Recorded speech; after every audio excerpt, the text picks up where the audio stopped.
नमस्कार, मैं हूं जायरा। कोर्ट दिस वीक में आपका बहुत स्वागत है। इस बुलेटिन में अगले आधे घंटे हम आपको इस हफ्ते की कोर्ट से जुड़ी खबरों से रूबरू करवाएंगे। तमाम कोर्ट की कार्रवाई और सुप्रीम कोर्ट से लेकर हाई कोर्ट और लोअर कोर्ट तक के फैसलों को आपके सामने रखेंगे। तो चलिए शुरुआत करते हैं कोर्ट्स दिस वीक की।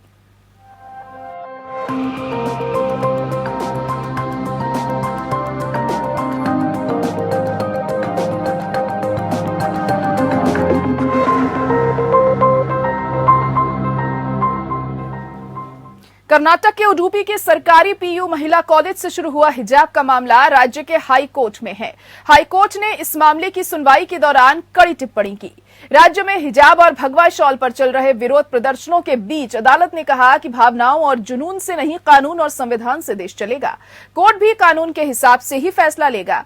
वहीं कर्नाटक उच्च न्यायालय के अंतरिम आदेश के खिलाफ सुप्रीम कोर्ट के समक्ष एक अपील दायर की गई है, जिसमें कर्नाटक में शैक्षणिक संस्थानों में छात्रों को धार्मिक वस्त्र पहनने से रोकने का प्रस्ताव है। अंतरिम राहत दी जानी चाहिए या नहीं, इस पर सुनवाई हुई। कर्नाटक के स्कूल और कॉलेजों में हिजाब पहनने पर रोक के खिलाफ दायर अर्जी पर सुप्रीम कोर्ट ने तत्काल सुनवाई से इनकार कर दिया है।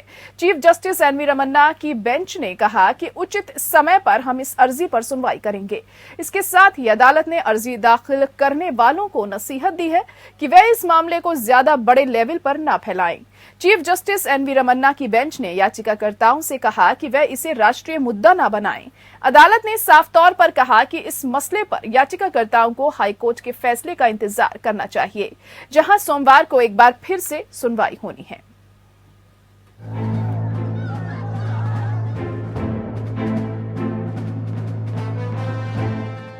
कर्नाटक हाईकोर्ट के अंतरिम आदेश को चुनौती देते हुए सुप्रीम कोर्ट में याचिका दाखिल की गई है। प्रधान न्यायाधीश रमन्ना ने कर्नाटक के कॉलेजों में हिजाब प्रतिबंध को चुनौती देने वाली याचिकाओं को तत्काल सूचीबद्ध करने के अनुरोध के जवाब में कहा है कि सुप्रीम कोर्ट इस मुद्दे को उचित समय पर देखेगा, क्योंकि कर्नाटक हाईकोर्ट ने मामला सुनवाई के लिए ले लिया है। अदालत ने अर्जी दाखिल करने वालों को नसीहत दी है कि वो इस मामले को ज्यादा बड़े लेवल पर ना फैलाएं। वरिष्ठ अधिवक्ता देवदत्त कामत ने एक अंतरिम आदेश पारित करने के कर्नाटक हाईकोर्ट के कदम के खिलाफ दायर विशेष अनुमति याचिका का उल्लेख किया कि छात्रों को कॉलेजों में धार्मिक कपड़े पहनने पर जोर नहीं देना चाहिए, जबकि मामला न्यायालय के समक्ष लंबित है। औपचारिक आदेश अभी तक हाईकोर्ट द्वारा अपलोड नहीं किया गया है और सुनवाई 14 फरवरी तक स्थगित करते हुए पीठ द्वारा की गई मौखिक टिप्पणियों के आधार पर विशेष अनुमति याचिका दायर की गई है। कामत ने प्रस्तुत किया, हाईकोर्ट का कहना है कि किसी भी स्टूडेंट को स्कूल और कॉलेजों में जाते समय अपनी धार्मिक पहचान स्पष्ट नहीं करनी चाहिए। इसके न केवल मुसलमानों के लिए बल्कि अन्य धर्मों के लिए भी दूरगामी परिणाम है। सीजेआई रमन्ना ने जवाब दिया, अदालत पहले से ही इस पर सुनवाई कर रही है, हमें नहीं पता कि आदेश क्या है। सॉलिसिटर जनरल तुषार मेहता ने कहा कि अभी आदेश नहीं आया है। सीजीआई ने कहा, मैं कुछ भी व्यक्त नहीं करना चाहता, इसे बड़े स्तर पर ना लें। हम ये भी जानते हैं कि राज्य में क्या हो रहा है और आपको ये भी सोचना होगा कि क्या इसे दिल्ली लाना उचित है। निश्चित रूप से हम जांच करेंगे और हमें संवैधानिक अधिकारों की रक्षा करनी होगी। मिस्टर कामत, आप योग्यता में ना जाएं, उचित समय पर देखें, हम सुनवाई करेंगे। कर्नाटक हाईकोर्ट के चीफ जस्टिस ऋतुराज अवस्थी ने कहा था कि जब तक हम मामला सुन रहे हैं तब तक छात्र धार्मिक वस्त्र पहनने पर जोर न दें। हम संस्थान खोलने का आदेश देंगे, सभी लोग शांति बनाए रखें। कर्नाटक हाईकोर्ट के आदेश में कहा है कि कर्नाटक हाईकोर्ट ने अगले आदेश तक स्कूल बंद में ड्रेस के अतिरिक्त स्कार्फ, हिजाब, धार्मिक झंडे जैसे अन्य पर रोक जारी रखा जाए। कोर्ट ने अंतरिम आदेश में कहा कि हम जांचेंगे कि क्या कक्षा में हिजाब पहनना इस्लाम की आवश्यक धार्मिक प्रथा का एक हिस्सा है। सोमवार को इस मामले पर हाई कोर्ट में अगली सुनवाई होगी। दरअसल गुरुवार को कर्नाटक हाई कोर्ट ने स्कूल कॉलेज में हिजाब पहनने से छात्रों को फिलहाल मना कर दिया था। इसके खिलाफ सुप्रीम कोर्ट में याचिका दाखिल की गई है। Bureau report, APN। Allahabad high court ने गुरुवार को लखीमपुर खीरी हिंसा मामले के मुख्य आरोपी केंद्रीय राज्य मंत्री अजय मिश्र टेनी के बेटे आशीष मिश्र को जमानत दे दी है। जमानत याचिका की सुनवाई के दौरान आशीष मिश्र के वकील ने तर्क दिया था कि ऐसा कोई रिकॉर्ड नहीं है जिससे साबित हो कि कार के चालक ने मिश्रा के आदेश पर किसानों को कुचला था। ऐसा नहीं कहा जा सकता कि मिश्रा कथित प्रदर्शनकारियों की हत्या के लिए सीधे तौर पर उत्तरदायी है। आशीष मिश्र को 9 अक्टूबर 2021 को लखीमपुर खीरी मामले में गिरफ्तार किया गया था, जिसमें निरस्त किए गए कृषि कानूनों के विरोध में कम से कम 4 किसान और 1 पत्रकार की मौत हो गई थी। 3 अक्टूबर को हुई इस घटना में एसआईटी द्वारा दायर आरोप पत्र में आशीष को मुख्य आरोपी घोषित किया गया था।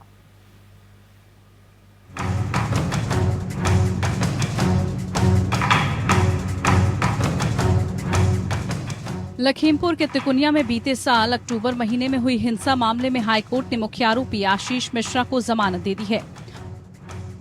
सेशन कोर्ट से जमानत याचिका रद्द होने के बाद आशीष मिश्रा ने इलाहाबाद हाईकोर्ट में जमानत याचिका डाली थी। 3 अक्टूबर को तिकुनिया कस्बे में हुई हिंसक वारदात में 8 लोगों की मौत के बाद एसआईटी ने जांच के बाद केंद्रीय गृह राज्य मंत्री अजय मिश्र टेनी के पुत्र आशीष मिश्र मोनू समेत 14 आरोपियों के खिलाफ आरोप पत्र दाखिल किया था। हाईकोर्ट में आशीष मिश्र मोनू की जमानत अर्जी पर सुनवाई के बाद फैसला सुरक्षित रखा गया था। आशीष मिश्र की ओर से पेश वरिष्ठ वकील जीडी चतुर्वेदी ने अदालत के सामने दलील रखी कि आशीष वो कार नहीं चला रहा था जिसके नीचे दबकर 3 अक्टूबर 2021 को किसानों और प्रदर्शनकारियों की जान गई। वकील ने ये भी दलील रखी कि पोस्टमार्टम रिपोर्ट में किसी भी पीड़ित को गोली लगने के घाव की बात नहीं है। अभी हम लोगों ने जजमेंट पढ़ा नहीं है, तो इसलिए जजमेंट की मेरिट के विषय में हम लोग कुछ बता नहीं सकते। हम केवल वो बात बता सकते हैं जो हम लोगों ने बहस की थी और उस बहस के आधार पे हमें कोर्ट ने उसको अप्रिशिएट किया। क्या बहस में क्या मुद्दे रखे आपने, क्या आपकी तरफ? हमारा बहस में कहने का मुद्दा ये था कि जिस समय ये घटना हुई उस समय आशीष मिश्रा वहाँ पे मौजूद नहीं थे। चूँकि 192 लोगों ने इस आशय का एफिडेविट फाइल किया कि जो दंगल शिरोमणि हो रही थी उस समय आशीष मिश्रा सुबह से लगा के शाम तक वहीं मौजूद रहे। जस्टिस राजीव सिंह की बेंच के सामने आशीष के वकील ने दलील रखी कि अगर प्रोसिक्यूशन की बात सही थी और माने तो अजय मिश्र सिर्फ चालक की सीट के बगल में बैठे थे और फिर वो भाग गए थे। ऐसा कोई सबूत नहीं है कि आशीष के निर्देश पर थार कार के ड्राइवर ने प्रदर्शनकारियों पर गाड़ी चढ़ाई थी या फिर ऐसा कृत्य जानबूझकर किया गया। ऐसे में ये भी नहीं कहा जा सकता कि मिश्र लोगों की मौत के जिम्मेदार हैं। हालांकि शिकायतकर्ता के वकील इस संबंध में कोई सबूत नहीं दे सके। अंत में जब न्यायालय मिश्रा की जमानत याचिका में आदेश सुरक्षित रखने वाली थी तो उनके द्वारा एक सुधार आवेदन दायर किया गया जिसे अदालत ने स्वीकार कर लिया। Bureau report. Supertech emerald twin tower मामले में सुप्रीम कोर्ट ने 2 हफ्ते में ट्विन टावर ढहाने का काम शुरू करने के आदेश दे दिए हैं। अदालत ने टावरों को गिराने के लिए फाइनल प्लान बनाने और तोड़फोड़ करने की टाइमलाइन तैयार करने के लिए नोएडा के सीईओ को 72 घंटे में गेल समेत सभी विभागों के अफसरों के साथ मीटिंग करने के आदेश दिए हैं। सुप्रीम कोर्ट ने कहा कि ग्राहकों को 28 फरवरी तक तय राशि वापस हो और पिछली सुनवाई में दोनों टावरों को गिराने के लिए नोएडा अथॉरिटी द्वारा प्रस्तावित कंपनी को सुप्रीम कोर्ट ने मंजूरी दी थी। कोर्ट ने सुपरटेक को 1 हफ्ते के भीतर डिमोलिशन एजेंसी एडिफिस के साथ कॉन्ट्रैक्ट साइन करने को कहा है। इसके साथ ही सुपरटेक उन घर खरीदारों के लिए रिफंड प्रक्रिया शुरू करेगा जिनके फ्लैटों को तोड़ा जाएगा।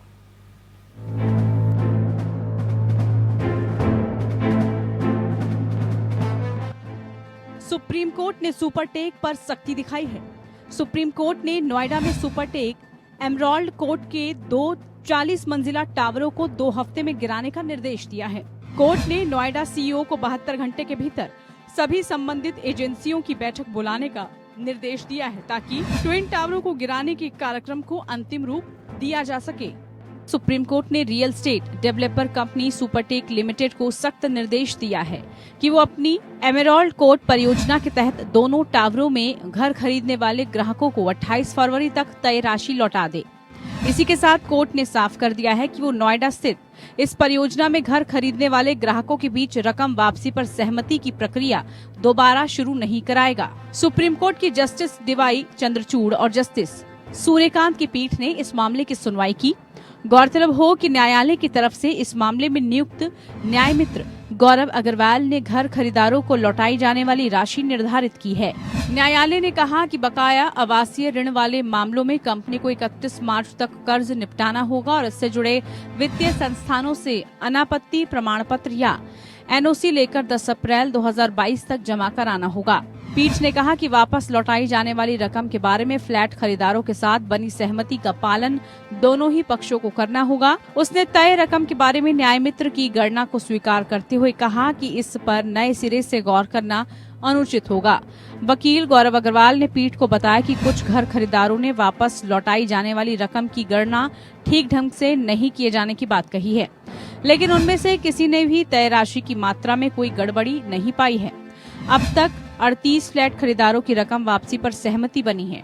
पीठ ने कहा कि दोनों टावरों को गिराए जाने के मसले पर वो 7 फरवरी को विचार करेगी। इस आवासीय परियोजना को भवन निर्माण मानकों के उल्लंघन का दोषी पाए जाने के बाद 40 मंजिला टावर को गिराने के आदेश दिए गए हैं। नोएडा प्राधिकरण ने पीठ को बताया कि उसने टावर ध्वस्त करने के लिए एडिफिस इंजीनियरिंग को केंद्रीय भवन अनुसंधान संस्थान या CBRI रुड़की के साथ परामर्श में काम करने के लिए चुना है। उच्चतम न्यायालय ने 31 अगस्त 2021 को सुपरटेक के निर्माणाधीन 40 मंजिला दोनों टावरों को ध्वस्त करने का आदेश देते हुए कहा था कि इस काम को 3 महीने के भीतर पूरा किया जाए। इसके साथ ही उसने इस परियोजना में घर खरीदने वाले सभी खरीदारों को बुकिंग के समय से 12% ब्याज के साथ रकम लौटाने का निर्देश सुपरटेक को दिया था। Bureau report. नीट पीजी मामले में सुप्रीम कोर्ट ने इंटर्नशिप की समय सीमा विस्तार के लिए उम्मीदवारों को केंद्र सरकार को प्रतिनिधित्व देने के लिए कहा है। कोर्ट ने कहा कि यह सरकार का नीतिगत मामला है और इसीलिए वे इसमें दखल नहीं देंगे।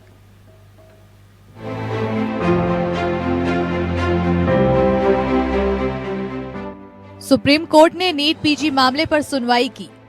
सुनवाई के दौरान सुप्रीम कोर्ट ने नीट पीजी 2022 सत्र मामले में दखल देने से इनकार कर दिया है। कोर्ट ने 31 मई 2022 को इंटर्नशिप पूरा करने की समय सीमा के विस्तार को लेकर उम्मीदवारों को केंद्र के समक्ष अपनी बात रखने को कहा है। सुप्रीम कोर्ट ने कहा कि ये नीतिगत मामला है, इसलिए सरकार के इस अधिकार में हम दखल नहीं देंगे। दरअसल सुप्रीम कोर्ट नीट पीजी 2022 के संबंध में दायर याचिकाओं पर सुनवाई कर रहा था। नीट के जरिए पीजी कोर्स के लिए उत्तीर्ण उम्मीदवारों ने इंटर्नशिप पूरा करने की समय सीमा 31 मई 2022 को आगे बढ़ाने यानी इसमें विस्तार की मांग की है। इसकी वजह ये बताई जा रही है कि वो 2021 में कोविड ड्यूटी पर थे। कोविड ड्यूटी के चलते उनकी इंटर्नशिप में देरी हुई, जो नीट पीजी 2022 परीक्षा में उपस्थित होने के लिए एक महत्वपूर्ण कारक है। याचिकाकर्ताओं की ओर से वरिष्ठ अधिवक्ता मुकुल रोहतगी ने प्रस्तुत किया कि कई उम्मीदवार कोविड ड्यूटी में शामिल हुए थे और इसलिए जल्दी इंटर्नशिप शुरू नहीं कर सके। उन्होंने ये भी कहा कि कई राज्यों में अलग अलग इंटर्नशिप कार्यक्रम हैं। उन्होंने ये भी बताया है कि 12 मार्च 2022 को होने वाली परीक्षा को कोविड महामारी के कारण मई 2022 तक के लिए स्थगित कर दिया गया है। इस संबंध में MBBS स्नातकों ने एक सत्र में 2 साल के लिए पीजी बैचों में प्रवेश के लिए कार्य प्रणाली के संबंध में राष्ट्रीय परीक्षा बोर्ड से स्पष्टीकरण मांगा है और आवश्यकता पूरी होने तक परीक्षा स्थगित करने की मांग की है। डॉक्टरों का ये तर्क भी रहा है कि नीट पीजी 2021 की काउंसलिंग में शामिल होने वाले कई उम्मीदवार अभी सीट आवंटन का इंतजार कर रहे हैं और काउंसलिंग की तारीखों और नीट पीजी 2022 परीक्षा की तारीख में टकराव के कारण वो परीक्षा में बैठने की स्थिति में नहीं होंगे, भले ही वो चाहते हों। नीट पीजी 2022 शेड्यूल की आलोचना करते हुए डॉक्टरों ने याचिका में ये भी तर्क दिया है कि 1 साल में 2 बैचों को समायोजित करना post graduate medical education regulation 2000 के खंड 12 के खिलाफ है, क्योंकि प्रति वर्ष प्रति यूनिट डिग्री के लिए अधिकतम 5 पीजी सेट हो सकते हैं, अधिकतम 5 पीजी सीटें हो सकती हैं। केंद्रीय स्वास्थ्य मंत्रालय ने पिछले सप्ताह ही पहले निर्धारित नीट पीजी 2022 को 4 से 6 सप्ताह के लिए टालने का फैसला लिया है। इस पर याचिकाकर्ताओं ने तर्क दिया कि आवेदन के लिए भी समय सीमा भी बढ़ाई जाने की जरूरत है, लेकिन जस्टिस डीवाई चंद्रचूड़ की अगुवाई वाली पीठ ने कहा कि वो इस मामले में दखल नहीं देंगे। ये कार्यपालिका से संबंधित नीतिगत मामला है। Bureau report APN। Uttarakhand high court ने नाबालिग रेप पीड़िता को 28 सप्ताह के गर्भ को समाप्त करने की अनुमति दी है और इस केस में कोर्ट ने कहा कि रेप के आधार पर गर्भ को समाप्त करने का अधिकार पीड़िता को है। कोर्ट ने कहा है कि कोर्ट ने गर्भ में पल रहे भ्रूण से ज्यादा पीड़िता की जिंदगी महत्वपूर्ण है।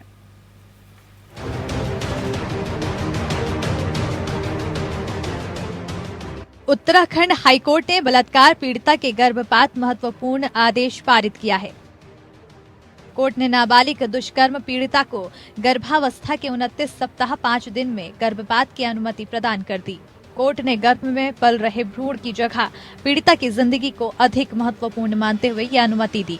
न्यायमूर्ति आलोक कुमार वर्मा ने जोर देकर कहा कि जीवन के अधिकार का अर्थ महज अस्तित्व से अधिक है और इसमें सम्मान के साथ जीने का अधिकार भी शामिल है। इस केस से पीड़िता गर्भावस्था की अवधि 29 सप्ताह पार कर चुकी थी। न्यायाधीश न्यायमूर्ति आलोक कुमार वर्मा की एक पीठ ने परिस्थितियों को देखते हुए पीड़िता को 4 फरवरी को गर्भपात की अनुमति प्रदान की थी। याचिकाकर्ता के अधिवक्ता मोनिका पंत के अनुसार पीड़िता 15 साल 9 माह की है और दुष्कर्म के कारण गर्भवती हुई है। इन परिस्थितियों में यदि याचिकाकर्ता को अपनी गर्भावस्था जारी रखने के लिए मजबूर किया जाता है तो ये संविधान के अनुच्छेद 21 के तहत उसके जीवन को मानवीय गरिमा के साथ जीने की गारंटी के विपरीत होगा। पीड़िता को मानसिक चोट भी लगेगी। बच्चा जीवित पैदा होता है तो समस्याएं होंगी। कोर्ट के आदेश पर 24 जनवरी को मेडिकल बोर्ड का गठन कर रिपोर्ट दी गई, जिसमें गर्भ 28 सप्ताह 5 दिन पाया गया। बोर्ड ने निष्कर्ष निकाला कि गर्भपात मां के लिए जोखिम है, उसमें गर्भावस्था को समाप्त करना उचित नहीं है।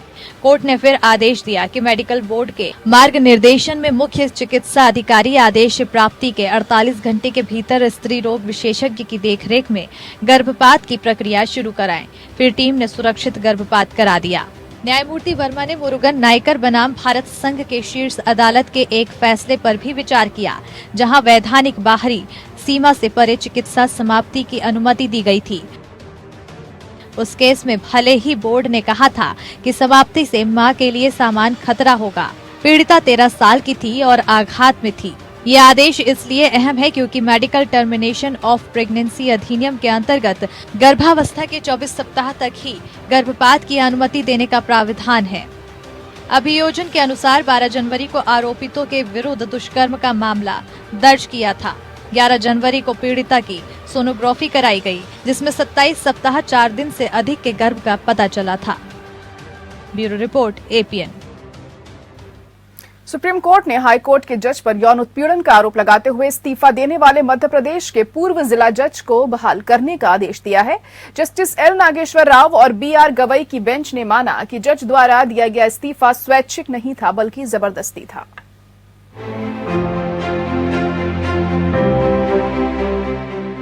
मध्य प्रदेश की महिला न्यायिक अधिकारी को एक बड़ी राहत मिली है। सुप्रीम कोर्ट ने मध्य प्रदेश उच्च न्यायालय के तत्कालीन न्यायाधीश के खिलाफ दुष्कर्म की शिकायत करने वाली महिला न्यायिक अधिकारी को बहाल करने का निर्देश दिया है। उत्पीड़न के मामले में न्याय न मिलने से हताश होकर पद से इस्तीफा दे चुकी महिला न्यायिक अधिकारी ने इस आधार पर बहाली की मांग की थी कि उन्हें 2014 में इस्तीफा देने के लिए मजबूर किया गया था।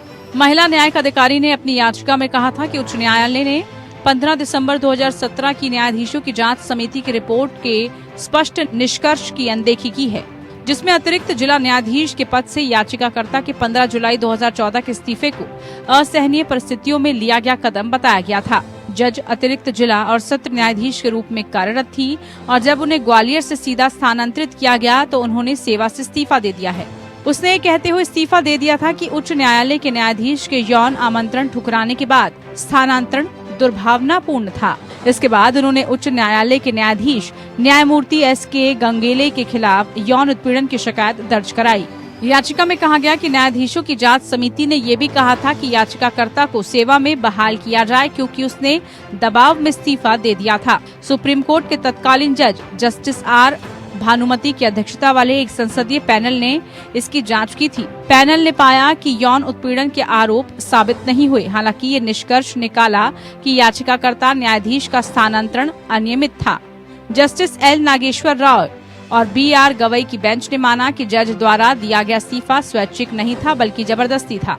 कोर्ट ने आदेश दिया इस्तीफे को स्वैच्छिक नहीं माना जा सकता। इस्तीफा स्वीकार करने वाला आदेश रद्द किया जाता है और रद्द किया जाता है। कोर्ट ने याचिकाकर्ता को जुलाई 2014 से बहाल करने का निर्देश दिया, लेकिन ये भी कहा कि वो बैकवेज की हकदार नहीं होगी। जस्टिस एल नागेश्वर राव और B.R. गवई की पीठ के समक्ष हाईकोर्ट के महापंजीयक की ओर से सॉलिसिटर जनरल तुषार मेहता ने बहाली का विरोध किया था।